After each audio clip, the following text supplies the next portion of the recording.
"You are not listening to me," says the teacher. But the student says, "Ma'am, I am." The teacher again angrily tells him, "You are not listening to me." And the student again says, "Ma'am, I am."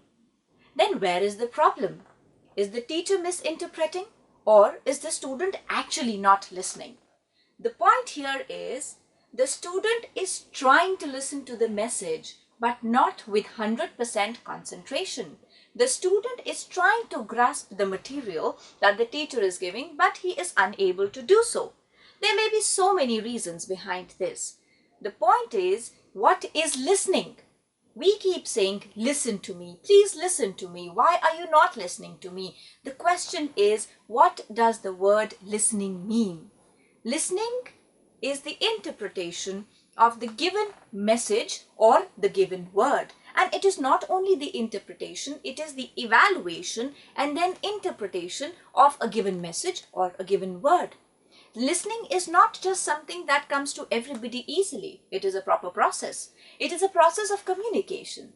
If you remember, we have discussed initially what is the process of communication, and I had mentioned there that there are 4 skills of communication, the first being listening. So today we are going to discuss the first skill of communication, that is the listening skill of communication. Listening, as I mentioned, involves the evaluation and the interpreting of message, and it again follows the same process.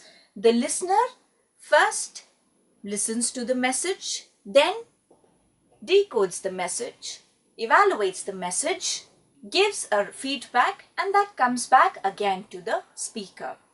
Listening as a process is of various kinds. At times we see people listening to a news with a lot of concentration. Then we see students trying and listening in the class, which they are unable to do. We see somebody listening to music. Where is the difference then? There is a different kind of listening for a different type of situation. But before I actually go on to it, I want to differentiate between a particular thing. Suppose you're sitting in a classroom and you are trying and listening to your faculty, to your teacher, or to your professor, and the fan is going on in the background. The traffic signals, the traffic sounds are coming in from the background. You are aware that there is traffic outside. You are aware that there is some noise that is coming. You are aware that the fan is switched on. But you are trying and concentrating on what the speaker is trying to give you. Well, what is that then? Are you listening to the fan? Or are you just hearing the fan's noise? Well, the point here is there is a difference between the word listening and hearing.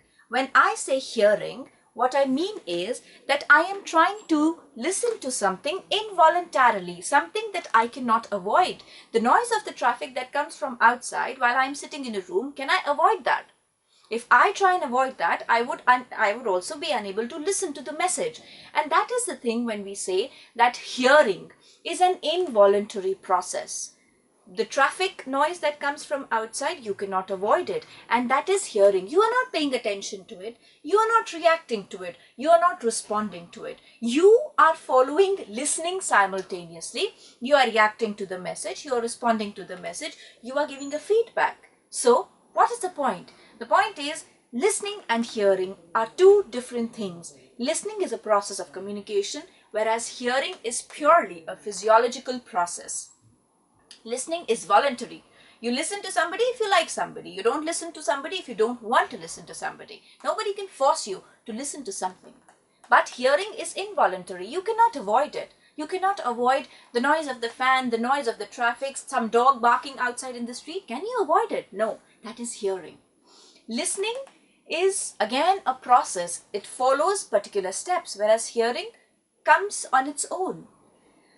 Listening is something that is not superficial, whereas hearing is superficial. When you listen to somebody, we need concentration, we need attentiveness, we need a lot of enthusiasm from our side, we need interest, whereas hearing is something that doesn't need our interest. It just happens and it has to happen. So the difference between listening and hearing is complete. Both these processes can be used interchangeably. For example, if you get bored of a lecture that is happening in a class and you don't want to listen to your faculty, what do? You start concentrating on the noise that is coming from outside, and you are listening to the noise now and you're not hearing that sound. This is what I mean when I say that listening and hearing are two processes that are used interchangeably. After this, now coming to what are the various types of listening. The first type of listening is called the superficial listening. Superficial listening is a listening that happens with the students most of the time. When you are not interested in a lecture, when you actually don't want to listen to the teacher, you do superficial listening. Or, I'll give you a better example here. What happens is, suppose it is a holiday and you are busy watching TV and you like your favorite program is coming and you are sitting in front of the TV watching your favorite program, and suddenly your mother walks into the room and she says, "Clear up your closet and please clean your room today." And the reaction that comes from your side is, yeah, I will. You know that there is something being said. You are not interested. You are listening to the content superficially and you don't have entire knowledge, or you don't get the entire information comprehended, and that is superficial listening. Second kind of listening is called evaluative listening. Evaluative listening, you are watching the news on television and you're forming an opinion. Evaluative listening is an elongated process of listening where we listen to something, we evaluate a particular message, and we also form an opinion regarding it, and therefore it forms a long chain of messages. For example, television, for example, TV matches, for example, some commentary that is going on, for example, some presentation that is going on. That is called evaluative listening. Third kind of listening, attentive listening. Attentive listening that needs all your attention, that needs each and every part of you. You do not want to miss any part of the information that is being given to you. You are interested, you are alert, you want to listen to the entire message, and that is called attentive listening. Example, classrooms, where you are supposed to give your 100% and where you're supposed to put all your energies into listening to whatever the faculty is trying to teach you. The next kind of listening is called empathetic listening. Empathetic listening would be what? In an empathetic listening, the content is not that important. What is more important is how is the content being said. The focus is not only on the message, the focus is on how the message is being interpreted. For example, tomorrow your friend calls you up and the friend is very sad, and the friend says, "Hi, how are you? I have not had a good day today and there is some problem in the workplace." You understand by the word "hi" and by the word "how are you" that your friend is not happy, and you are trying to listen and you're trying to interpret why is the friend not happy, how is the mood of the friend, and that is called empathetic listening. Empathetic listening would be when you put yourself into the shoes of the other person, you try and evaluate something more emotionally rather than more logically. That is evaluative listening. After we have known what is the difference between hearing and listening, let me now come to the types of listening. We have various types of listening, beginning with the very first, superficial listening. Superficial, as the word says, means only on the surface. You are listening, but you are not paying much attention to it. You are listening, but you are listening only superficially. Your mother is trying to tell you something, you are unable to give full attention to that. You don't want to listen perhaps, or there is not much importance in the content that is being delivered to you. This is superficial listening. The second kind of listening would be focused listening. Example, an interview room, a boardroom, a meeting. Focused listening is when you focus on what the speaker is saying. You don't want to miss any word of the content being delivered to you, and you focus all your attention in that particular content. The third kind of listening is appreciative listening. You listen to something for the sake of enjoyment. For example, you're listening to music. You are enjoying your music. You're perhaps singing with the song. You are smiling. You are liking your music. And that is called appreciative listening. Then is attentive listening. Attentive listening would be something like in a classroom. When you are sitting in a classroom and you want to listen to something and you are required to give your 100% or your entire attention to that particular content. That is called attentive listening.